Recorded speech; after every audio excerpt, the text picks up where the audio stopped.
놀라운 고고학적 발견으로 가득한 흥미진진한 탐험을 준비하세요. 우리는 이 영상을 보게 되어 매우 기쁩니다. 여러분도 그러하길 바랍니다.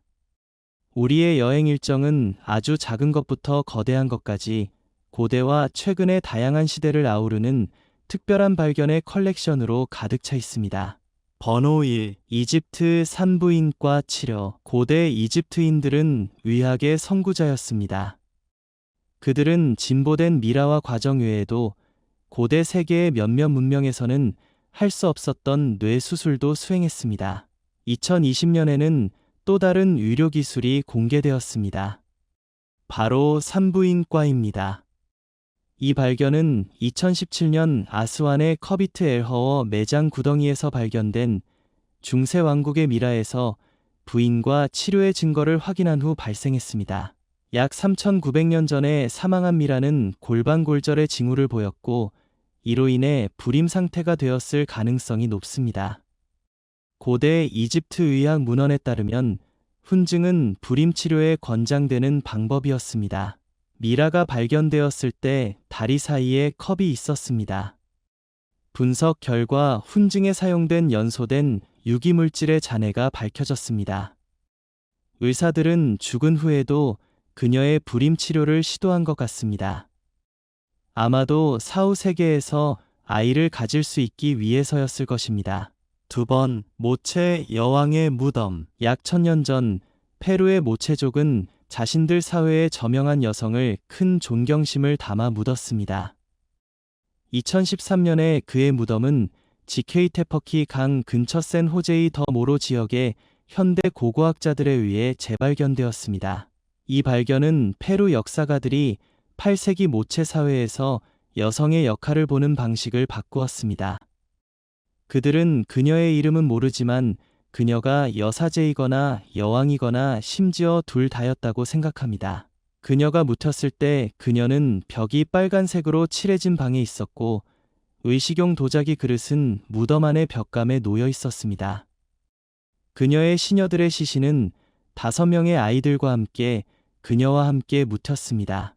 이상하게도 참석자들과 아이들 모두 장례식의 일환으로 희생되었을 가능성이 매우 높습니다. 이 무덤은 1991년 발굴이 시작된 이후 산호세대 모로에서 발견된 고위 여성 중 8번째로 여성 지도자나 대제사장이 모체족 사이에서 드물지 않았음을 나타냅니다. 3번, 마음의 매장. 사람이 죽은 뒤 심장을 떼어내어 따로 묻어두는 것이 관례였던 시절이 있었습니다.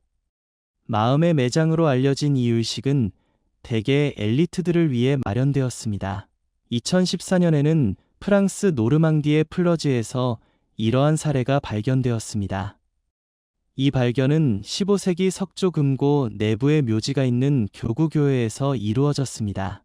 하트 모양의 상자 안에 들어있는 기관은 민트 냄새가 나는 거친 갈색 물질로 보호되어 놀라울 정도로 잘 보존되어 있었습니다. 미라화된 심장에는 동맥, 심실 및 심방이 그대로 남아 있었습니다. 심장은 잘 관리되었지만 금고에 있던 다른 유해는 해골로 변했습니다. 이 발견은 당시 심장에 부여된 큰 상징적 가치를 보여줍니다. 번호 4. 1400년 된 벽돌 무덤. 2022년 3월 베트남 핫딘성에서 1400년 된 벽돌 무덤이 발견됐다. 관계 시스템을 발굴하는 동안 우연히 발견된 이 발견은 그 구조로 인해 독특합니다. 무덤은 아치 모양이며 다양한 크기의 구운 벽돌로 만들어졌습니다. 베트남에서는 고대 무덤이 드물지 않지만 이러한 스타일은 매우 이례적입니다.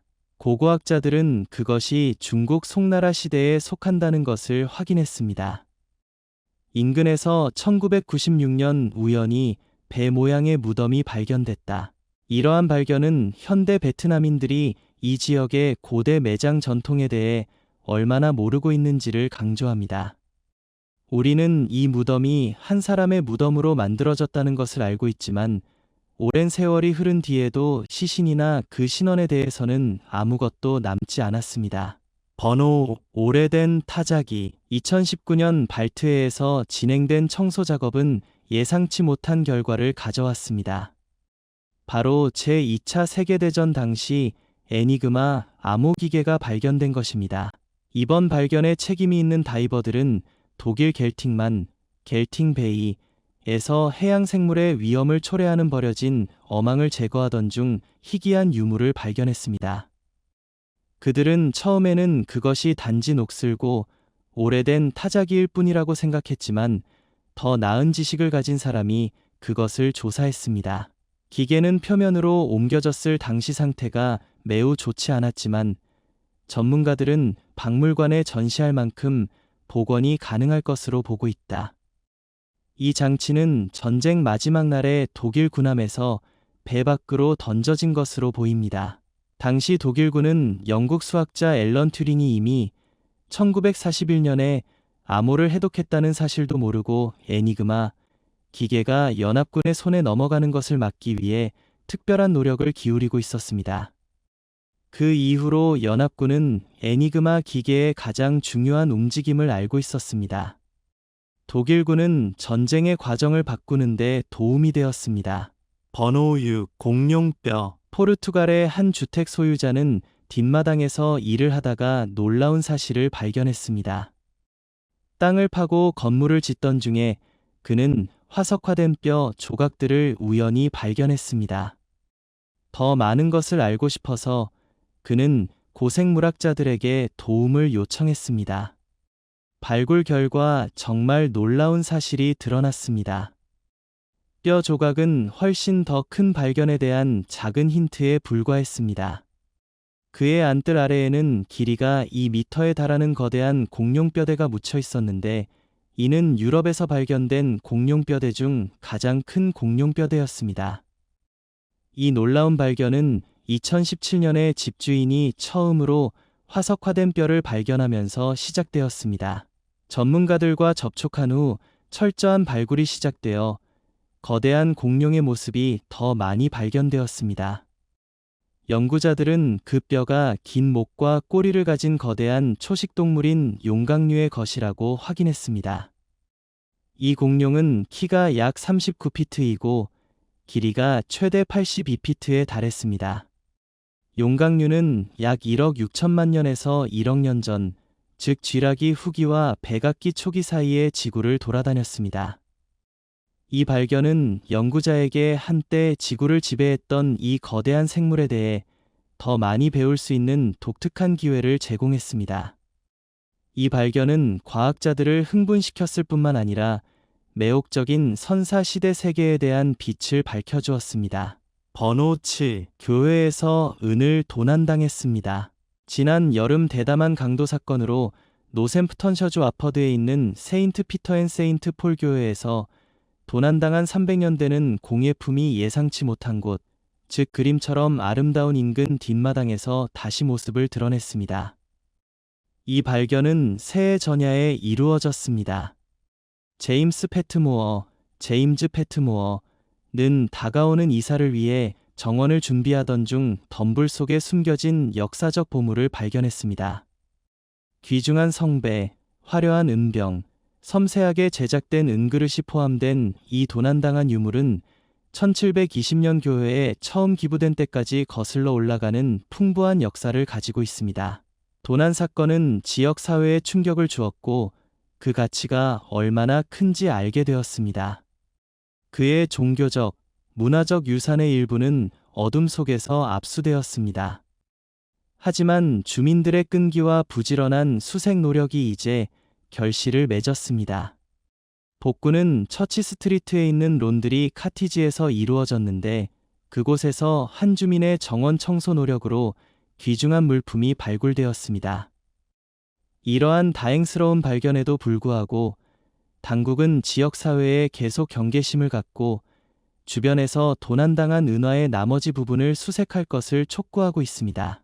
아직 분실된 물건 중에는 귀중한 느릅나무 접시, 독특한 은색 패튼, 복잡하게 디자인된 은색 빵 바구니, 희귀한 은색 세례패 등이 있습니다. 숫자 8. 휴스턴의 유령 인형. 한 가족은 딸의 인형과 관련하여 독특하고 소름 끼치는 상황에 직면했습니다. 이 인형은 원래 2013년 크리스마스 선물이었습니다. 처음에는 평범해 보였지만 곧 이상한 행동을 보이기 시작했습니다. 처음에는 활성화되면 노래하고 말할 수 있었던 인형은 꺼도 소리를 내며 가족을 괴롭혔습니다. 처음에는 영어만 사용하다가 점차 스페인어를 번갈아 사용하게 되면서 불안한 분위기가 조성됐다. 인형의 오작동이 걱정된 에밀리의 남편은 인형을 이중 봉지에 담아 쓰레기 수거차가 가져가도록 묻어 폐기했습니다.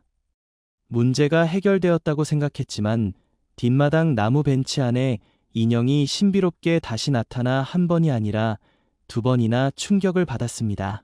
뭔가 초자연적인 일이 벌어지고 있다고 확신한 에멀리는 소셜미디어에서 조언을 구했습니다. 딸이 돌아올 때마다 인형의 고유한 마커를 표시하여 인형이 동일하다는 것을 증명하고 장난이나 대체 가능성을 제거했습니다. 최후의 수단으로 에멀리는 주소를 밝히지 않고 미네소타에 있는 친구 크리스 학원에게 인형을 보냈습니다. 크리스는 초자연적인 현상에 대한 의심에도 불구하고 예상치 못한 탈출을 방지하기 위해 유머러스하게 인형을 지프의 팬더에 테이프로 붙였습니다. 번호 9. 나비 개체수를 저장하세요. 캘리포니아 과학 아카데미, 캘리포니아 어캐더미 오브 사이언시즈의 수생생물학자인 티몽은 2012년에 샌프란시스코에서 희귀한 캘리포니아 호랑나비 개체군을 되살리는 임무에 착수했습니다. 한때 이 지역에 번성했던 이 나비들은 서식지 손실과 주요 식량원인 캘리포니아 파이프바인 식물의 부족으로 인해 감소했습니다. 이러한 어려움에도 불구하고 옹은 샌프란시스코 식물원, 샌프란시스코 버테니켈 가어던에서 찾기 힘든 파이프바인 식물을 찾았습니다.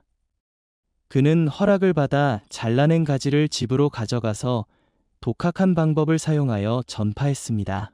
옹은 포식자로부터 나비를 보호하고 나비의 번식과 성장을 위한 이상적인 조건을 보장하기 위해 뒷마당에 특수 울타리를 만들었습니다. 옹은 단 20마리의 애벌레부터 시작하여 그들에게 덩굴 식물을 먹였습니다. 시간이 지나면서 그들의 노력은 결실을 맺었습니다. 수천 마리의 애벌레가 번성하여 나비로 변신했습니다. 2012년부터 매년 옹의 정원과 샌프란시스코 식물원 모두에서 더 많은 나비가 날고 알을 낳고 수명 주기를 마치는 것이 관찰되었습니다. 옹의 헌신과 혁신적인 방법은 캘리포니아의 호랑나비 개체수를 되살렸을 뿐만 아니라 멸종 위기에 처한 다른 종에 대한 보존 노력에도 영감을 주었습니다.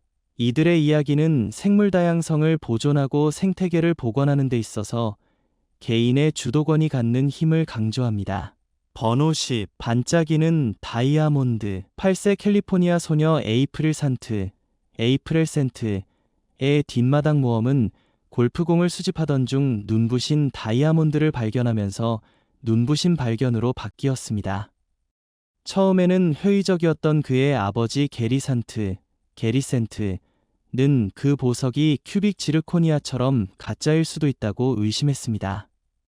진위 여부를 확인하기 위해 그는 다이아몬드로 크리스탈을 긁는 등 일련의 테스트를 수행했는데 이는 크리스탈의 진짜 특성을 확인하는 고전적인 방법입니다. 현재 약 $15,000 상당의 1캐럿 보석으로 확인된 이 다이아몬드는 4월에 소중한 자산이 되었습니다. 지금은 그의 예상치 못한 이익이 그의 친구와 가족들 사이에서 열광을 불러일으켰지만 그는 그것을 유지할 계획이다. 이 놀라운 발견은 에이프릴의 뒷마당 활동에 화려함을 더할 뿐만 아니라 어떻게 그런 귀중한 보석이 그녀의 마당에 있게 되었는지에 대한 흥미로운 질문을 불러일으킵니다. 10년 동안 자신들의 집에서 살아온 산트 가족은 여전히 다이아몬드의 기원에 대해 호기심을 갖고 있다. 4월에 태어난 에이프릴은 이제 그녀의 뒷마당을 경이로움과 놀라움의 장소로 만든 행운과 발견에 대한 이야기를 3학년 반 친구들과 공유할 수 있는 매혹적인 이야기를 갖게 되었습니다. 번호 11. 로마 빌라. 2015년 농부루크 어인, 룩 어인은 자신의 헛간에 전선을 연결하던 중 놀라운 발견을 발견했습니다. 지하에서 그는 훨씬 더 중요한 것이 아래에 묻혀 있음을 암시하는 모자이크 바닥을 발견했습니다. 호기심이 생긴 그는 계속해서 땅을 파고 그의 뒷마당에서 놀랍도록 잘 보존된 로마식 빌라를 발견했습니다. 자신이 발견한 것의 역사적 중요성을 인식한 어인은 고고학자들에게 연락하여 광범위한 발굴 작업을 진행했는데 그 결과 서기 175년에서 220년 사이에 로마 제국이 전성기까지 거슬러 올라가는 빌라가 드러났습니다.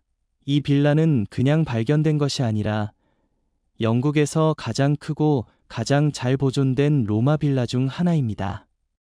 8일간의 발굴 기간 동안 고고학자들은 마을 주민들과 그들의 생활 방식을 조명하는 수많은 유물을 발굴했습니다. 발견된 것 중에는 복잡하고 다채로운 모자이크 바닥, 황제와 시대의 상징을 묘사한 고대 로마 동전, 아름답게 제작된 도자기, 부와 정교함을 말해주는 절묘한 보석류 등이 있었습니다. 가장 흥미로운 발견 중 하나는 어린이의 유해가 들어있는 것으로 추정되는 작은 석관으로 마을 역사에 가슴 아픈 역사를 더해주었습니다. 바닥 난방시설과 넓은 안뜰이 있다는 사실은 이 빌라가 한때 부유하고 영향력 있는 로마 가족이 거주했으며 아마도 지역 통치나 무역에 관여했을 가능성이 있음을 시사합니다. 번호 12. 녹슨 금고. 2018년 뉴욕주 스태튼 아일랜드에 사는 매튜 칼라나 에마누엘과 마리아 칼라나 에마누엘은 뒷마당에서 놀라운 발견을 했습니다. 수년 동안 부부는 나무 아래에 있는 금속 상자를 보고 그것이 단지 오래된 전기 상자일 뿐이라고 생각하고 그것에 별로 관심을 기울이지 않았습니다. 사슴이 주변 식물을 손상시킨 후에야 그들은 조경 작업을 하기로 결정하고 결국 녹슨 상자를 검사했습니다. 놀랍게도 그 상자는 전혀 전기 상자가 아니라 금고였습니다. 호기심이 촉발되었고 그들은 안에 무엇이 있을지 기대하지 않고 그것을 열었습니다. 일반적으로 금고는 귀중품을 보호하기 위한 것이지만 보물이 남아있는 채로 폐기되는 경우는 드뭅니다. 그러나 컬레너 이메뉴엘즈 부부는 결정적인 충격을 받았습니다. 금고에는 약 52,000달러 상당의 돈, 보석 및 기타 귀중품이 가득 들어 있었습니다. 여기에는 약 6,300달러의 현금이 포함되어 있으며 파손된 부분은 없습니다. 귀중품과 함께 주소가 적힌 종이 한 장을 발견했습니다. 흥미를 느낀 그들은 몇 년 전에 강도를 당한 이웃의 주소를 추적했습니다. 강도 사건은 2011년 크리스마스 다음 날 밤에 발생했고 금고는 도난당했지만 되찾지 못했습니다. 다시 생각할 필요도 없이 칼라나 엠마뉴엘 가족은 오랫동안 잃어버린 귀중품을 되찾은 이웃에게 보물을 돌려주었습니다. 번호 13. 세계에서 가장 큰 장미 덤불. 애리조나 주 툼스톤에는 화이트 레이디스 뱅크스의 장미, 더 로즈 오브 더 와이트 레이디즈 뱅스로 알려진 세계에서 가장 큰 장미 덤불이 있습니다. 이 거대한 식물은 무려 9,000평방피트에 달해 지구상에서 가장 큰 식물입니다. 이 장미나무의 역사는 메리라는 젊은 스코틀랜드 여성이 남편 헨리와 함께 툼스톤으로 이주했던 1885년에 시작됩니다. 메리는 스코틀랜드에 있는 가족으로부터 레이디 뱅크스 로즈, 꺾꽂이가 포함된 식물 상자를 받았습니다. 메리는 이 꺾은 것 중 하나를 친구 어미려 애덤son과 공유했고 그들은 그것을 어미려의 하숙집 뒷마당에 심었습니다. 놀랍게도 장미 덤불은 가혹한 애리조나 사막에서도 번성했습니다. 1920년대에 이 하숙집은 너무 커져서 하숙집의 새 소유주인 제임즈와 어미려는 거대한 지점을 지탱할 격자 시스템을 구축해야 했습니다. 이 구조는 장미가 계속 자라는 데 도움이 되었을 뿐만 아니라 손님들이 가장 좋아하는 장소가 된 그늘진 테라스를 만들었습니다. 매년 봄, 장미 덤불은 수천 송이의 작은 흰색 장미로 뒤덮여 화려한 꽃을 피웁니다. 종종 제비꽃과 유사한 향기로 묘사되는 이 향기는 사과에서 나는 냄새일 수 있습니다. 개화기는 3월부터 4월까지 약 6주 동안 지속되며 이 기간 동안 툼스톤 마을에서는 매년 장미 축제가 열립니다.